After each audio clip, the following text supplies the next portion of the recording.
Hello boss, మీ facts at శామ్కి స్వాగతం. ఒకప్పుడు ఒకే ప్లేటులో బిర్యానీ తిన్న దోస్తులు ఇప్పుడు ఒకరిమీద ఒకరు బాంబులు వేసుకుంటున్నారు. అవును, మీరు విన్నది నిజమే. పాకిస్తాన్ మరియు ఆఫ్ఘనిస్తాన్ మధ్య ఇప్పుడు ఓపెన్ వార్ నడుస్తోంది. అసలు ఈ యుద్ధం ఎందుకు మొదలైంది? సామాన్య ప్రజలు ఎందుకు బలైపోతున్నారు? దీని వెనుక ఉన్న 10 షాకింగ్ నిజాలేంటో ఈ వీడియోలో క్లియర్ కట్గా చూద్దాం. స్కిప్ చేయకుండా లాస్ట్ దాకా చూడండి, ఎందుకంటే చివర్లో ఒక ట్విస్ట్ ఉంది.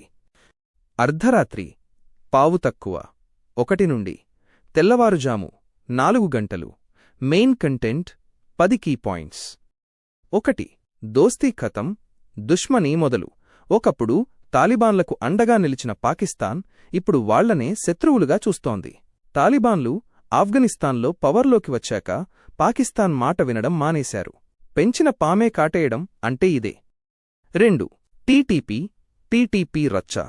పాకిస్తాన్లో అరాచకాలు సృష్టిస్తున్న తెహ్రీక్ ఏ తాలిబాన్, పాకిస్తాన్, టీటీపీ గ్రూపుకు ఆఫ్ఘన్ తాలిబాన్లు షెల్టర్ ఇస్తున్నారని పాక్ కోపం.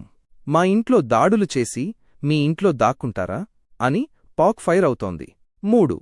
డ్యూరాండ్ లైన్ పంచాయతీ. ఇది అసలైన ముడి.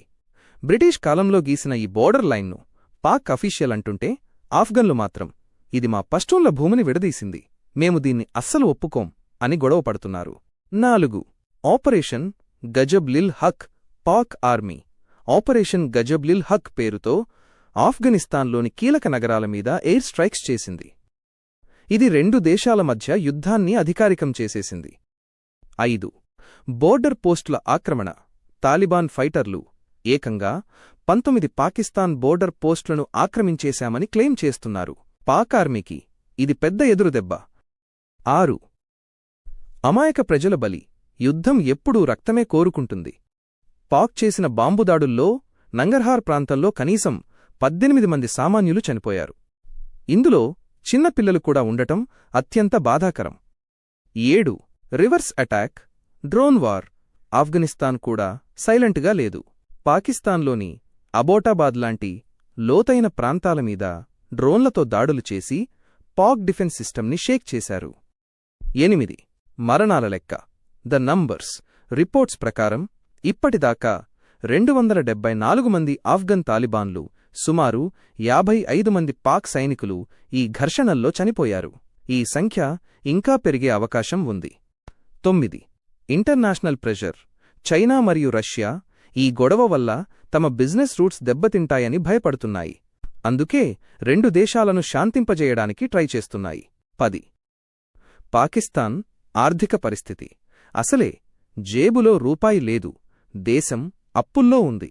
ఇలాంటి టైంలో యుద్ధమంటే పాకిస్తాన్ పరిస్థితి ముందు నుయ్యి వెనుక గొయ్యన్నట్టు తయారైంది. చూశారుగా బాస్, ఒక తప్పు నిర్ణయం దేశాన్ని ఎలా తగలబెడుతుందో. ఈ యుద్ధం ఎక్కడికి దారితీస్తుందో చూడాలి. భారత్ కూడా ఈ పరిణామాలను నిశితంగా గమనిస్తోంది. మీరేమనుకుంటున్నారు? పాకిస్తాన్ తీసుకున్న ఈ నిర్ణయం కరెక్టా? కామెంట్ సెక్షన్లో చెప్పండి. వీడియో నచ్చితే లైక్ చేయండి. మన ఫ్యాక్ట్స్ అట్ శామ్కి సబ్స్క్రైబ్ చేయడం మర్చిపోకండి. మళ్ళీ ఇంకో ఇంట్రెస్టింగ్ వీడియోతో కలుద్దాం. జై హింద్.